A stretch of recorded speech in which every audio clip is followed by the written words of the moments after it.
Hello, everyone. I had put out a question to all of you on Facebook the other day asking you what would be some topics you would love for me to cover on Facebook Live, sort of like a Ask Me Anything.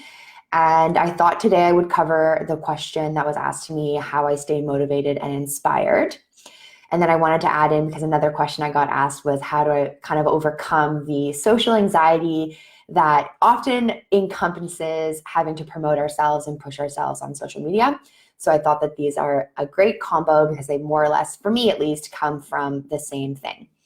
The first thing that I really want to touch on, for me especially when it comes to motivation and inspiration, is they're cultivated.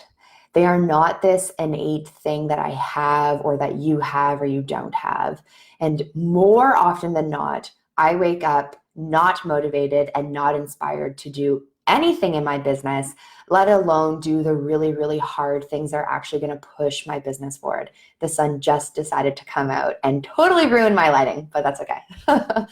And the reason it's really important for us to understand that motivation and inspiration are cultivated things is that allows us to recognize that it's fully within our control and fully within our power to actually fuel ourselves to feel that motivation and inspiration to actually get work done. But again, most importantly, get done those really hard things, which often is actually doing Facebook Lives, is actually promoting yourself and putting yourself out there on social media.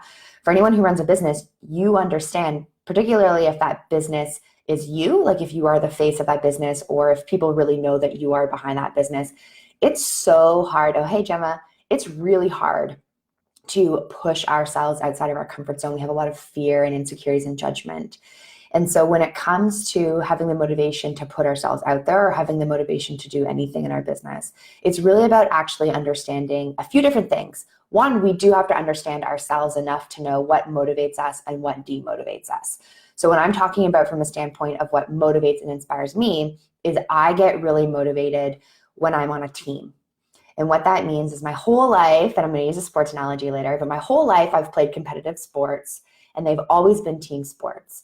And where I've found the ability to motivate myself to train or to push myself or to watch game tape when I don't want to is that I recognize that it's not just a me thing and it's not just about me and that there are other people relying on me. And if I do those things and improve the quality of my game, then I show up better for my teammates.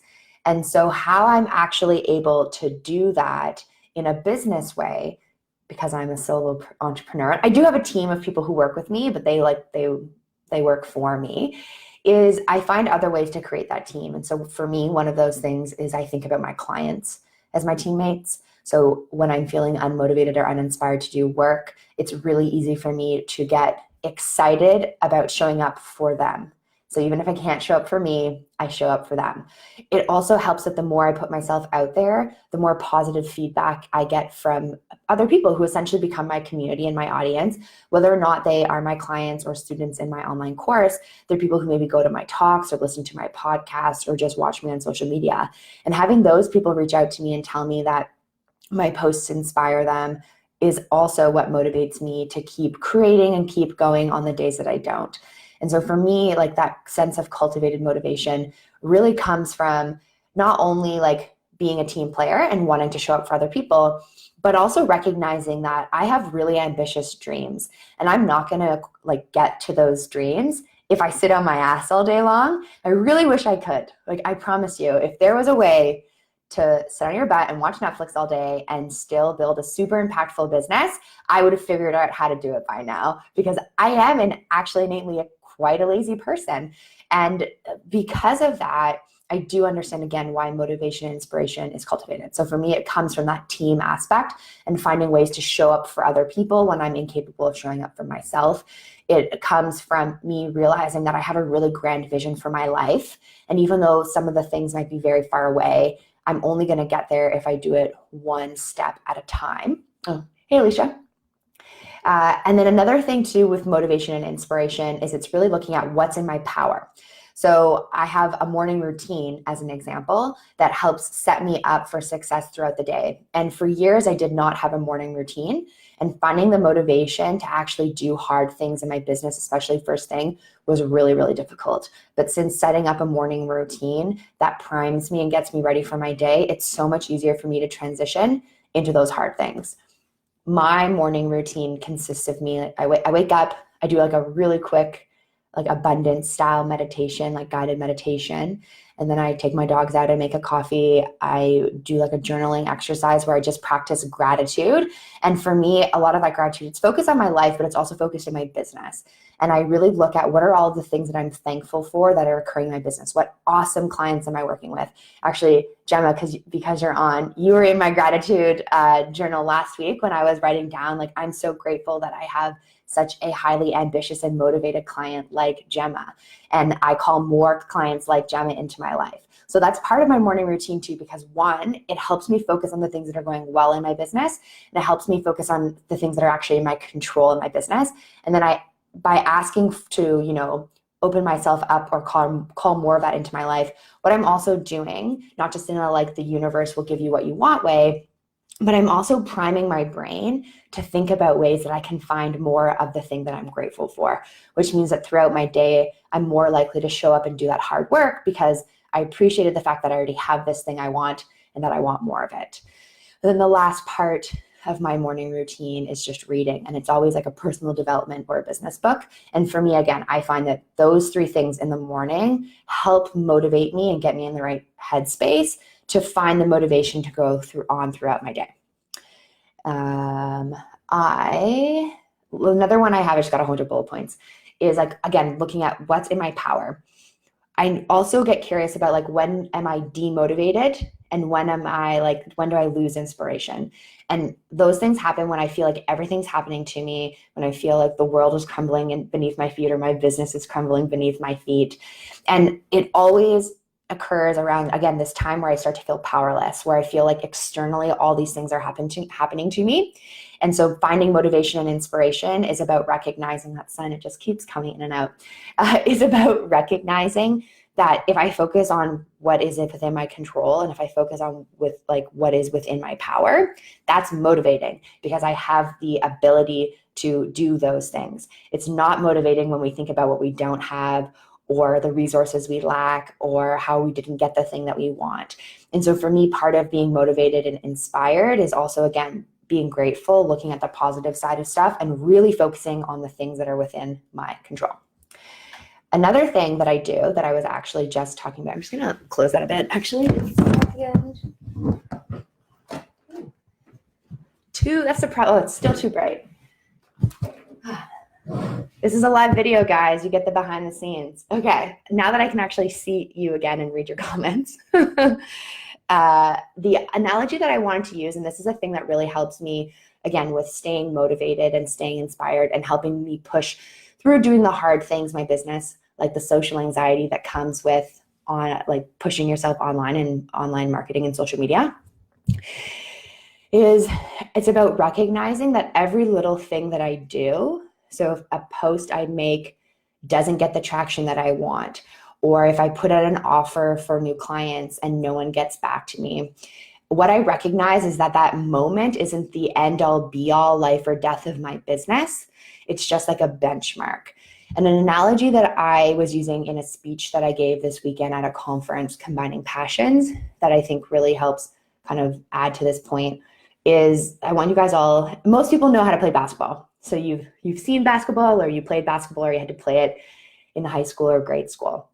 So you understand the concept of basketball. And what I want you to think about is if you're playing a game and you get on the court and it's like a minute into the game and you take a shot and you miss that shot, so the ball does not go like into the basket, maybe hits the backboard of the rim or something like that. Did you just fail or is that just a missed shot? If you're playing the whole game, you understand that that's just a missed shot. The only way that that's actually a failure is if you decide that that was a sign from the universe that you're not meant to play basketball and you walk off the court and you never play ever again. But in reality, that's not how we play basketball. That's not how we play any sport. We understand that that's just a missed shot. We keep playing, we keep taking shots. Even if we keep missing, we're still going to be taking those shots. Again, Michael Jordan, you miss 100% of the shots you don't take. And then even once that game's done, even if we lost the game, it's not actually a failure if you're playing in a season because you still have a lot of games to go. And then even if that season ends and your team doesn't do well, that if you're playing again in a league the next year, then you're still not done. And the idea is that by looking at how you structure and run your business and your life with the same mentality that you would play a sport, it takes the pressure off of you of thinking that every single little thing that you do is going to either make or break your business. When you take a shot, when you're playing basketball again, unless it's like the last second of the game and you guys are tied and it's the championship match, you know that every shot you take is not make or breaking the game. It adds up over time, but it's not a make or break. And so because of that, you find the motivation to keep taking shots. And it's the same thing in business and life. And I find a lot of people, especially in the startup stage of business, so when you're making like 0 to 75,000, and that's just my definition of startup, you can become super focused on these make or break, live or die moments, where if you launch a product and you have this marketing campaign and it doesn't, you don't hit the amount of sales you want, oh my goodness, this is the end of my business, I have to pack up. But that's not what it is. It's just it was a missed shot. It was a benchmark on a long journey to building your business that's going to help you figure out and readjust and keep going. If, for example, when you're posting something on social media, like an offer for people to work with you, and you put out the offer and it's crickets, that's not a life or death situation of your business unless you decide to stop running your business. Again, it's just a benchmark that tells you that, okay, maybe I need to grow my audience. Maybe I need to have a better call to action. Maybe I need to build more trust with people. Maybe now just isn't the right time. That one thing is not the defining factor on whether or not you're going to succeed unless you make it the defining factor on whether or not you're going to succeed. So for me, part of this motivation and inspiration that I cultivate, because again, it doesn't come, I'm like a very lazy person. Just ask every single person in my family. I'm super lazy. So I'm not like this inherently more motivated person. I just recognize how to motivate myself, and how I stay motivated even in the face of adversity and failures in my business or in my personal life is because I have that mentality that wasn't a make or break moment. That was just a benchmark. And as long as I keep playing, as long as I keep pushing and running my business, I'm going to learn more and more and more. And eventually that missed shot that happened 3 years ago, I'm not even going to remember. And that is, again, oh, thanks, Katie. I'm glad you like that analogy. That is also how I stay motivated and cultivate that. And I want you guys to think about that as well, because where we often lose motivation and inspiration is we say we tried something and then it didn't go well. And then so we give up and we stop. And we not only lose our motivation, but we lose momentum. And so part of motivation and inspiration being cultivated is about continuously being in motion. That doesn't mean always sprinting. It doesn't mean you always have to be doing. It just means always being in motion in the sense that you are thinking about, okay, how can I fix this? Or how can I improve this? Or who can help me build my business? And if you're always, again, focused on what's within your control, what's within your power, it allows you to always be in motion. Where you lose the momentum and where you become demotivated is when you focus on your failures in a bad way, not in a constructive way. When you focus on them and you use them as a defining reason as to why you suck or why you're not going to succeed, when you focus on the anxiety or overwhelm that you feel, or when you focus on the things that you feel like you don't know. Focus on what you do know, focus what's in your control, and it's really easy to be confident and motivated and keep going. Another thing too, that where I stay motivated and inspired is actually having a long-term goal and vision for my life. So because it would be a insanely way longer Facebook Live video, but maybe I'll do a whole video for you on what my long-term vision is for my life. But I can tell you, it's going to change over time, and it's already changed, and that's totally okay. But I have an idea of what I want my life to look like when I'm 45. And then I know what I want my life to look like when I'm 60, and I'm hoping I live that long. And I know what I want my life to look like next year. And because I have thought about those things, not just in a personal way, but in a business way, in a friendship way, how much do I get to travel? How much money is in my bank account? I've thought about all of these things. So because I have this big vision for my life, it's easy to stay motivated and push through hard things because I understand what I'm working towards. The reason why so many of us don't have motivation or aren't inspired is because we're stuck and we're static. And to be quite honest, a lot of people just live the same year or same day really over and over and over again for years and years and years and years, because all they do is they wake up, they go to work, they go home, they wait till it's the weekend. The weekend is the only time that they feel like they can enjoy themselves, repeat. They go on 1 or 2 vacations a year. They're, living paycheck to paycheck, and more or less they just do the same thing every day, day in and day out. That is very uninspiring and unmotivating to me. And the reason, one of the reasons why people feel so stuck and static and stale in their life is because they don't have a longer term vision or goal for what they're actually working towards. So making sure that you have that is important. And so because I have that, it also makes it easier to know that not every little moment is life or death. Because I know this grand vision of where I want to be. So I recognize that if I launch a course and the course launch doesn't go as well, obviously that sucks. But that course launch wasn't going to skyrocket me to my end destination anyway. There was a lot of other steps along the way. So I still have a lot of room to improve and get better. And that's not a sign that I'm not going to make it. And then one of the last things too is having some structure. I'm a very unstructured person, so therefore I need structure. I would prefer to just wake up every day, hop onto my computer and be like, what am I going to do today? And when you do that and you're not having a motivated, inspiring day, you're not going to get anything done. So by actually, again, looking at what is your grander vision and breaking those things down and making sure that you have at least some idea of what you're supposed to do every day helps you stay motivated because you have a purpose. And I'll give you a little story. So my papa, my grandpa, he's one of my absolutely favorite people on this planet. And he's by far one of my biggest role models. And he's 90 years old. And he's 90 years old. And I promise you that he is living a better life than most of us ever live while in our prime. So he's more social than I am.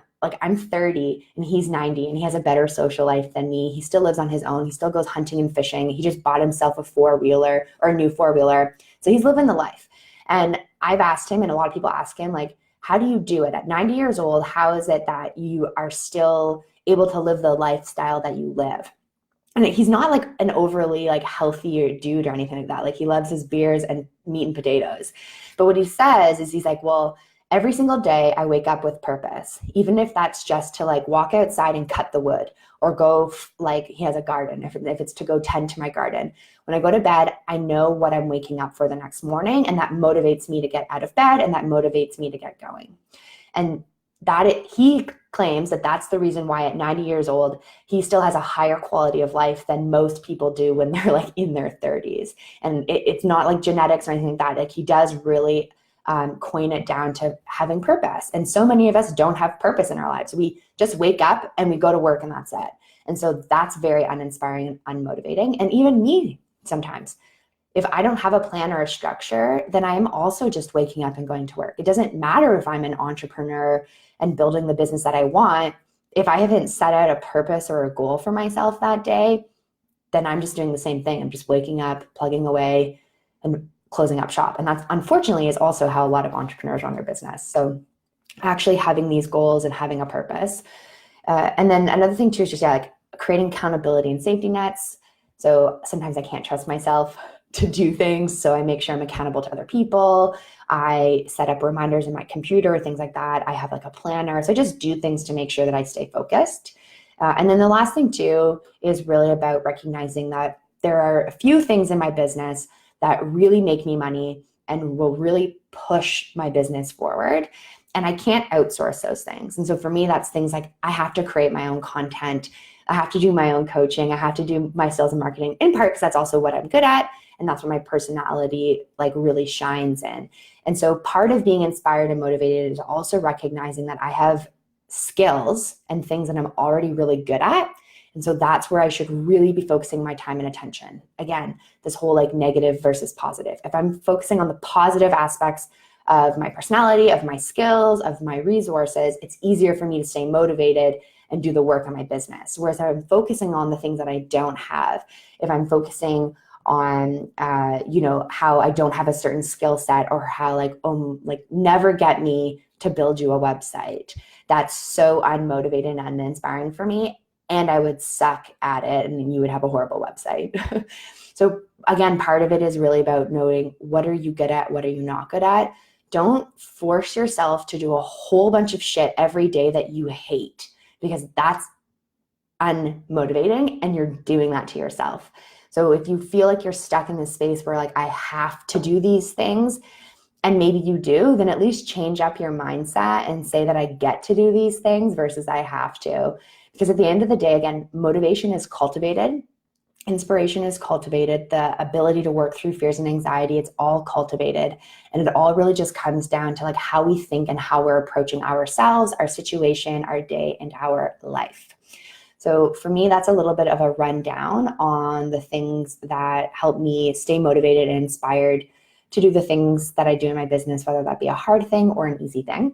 So as always, I really hope that you enjoyed today's video. If you have any questions about motivation, inspiration, or building your business, please don't hesitate to reach out. And as always, I hope you guys are having a great day. Keep kicking ass, and I'll talk with you soon. Bye.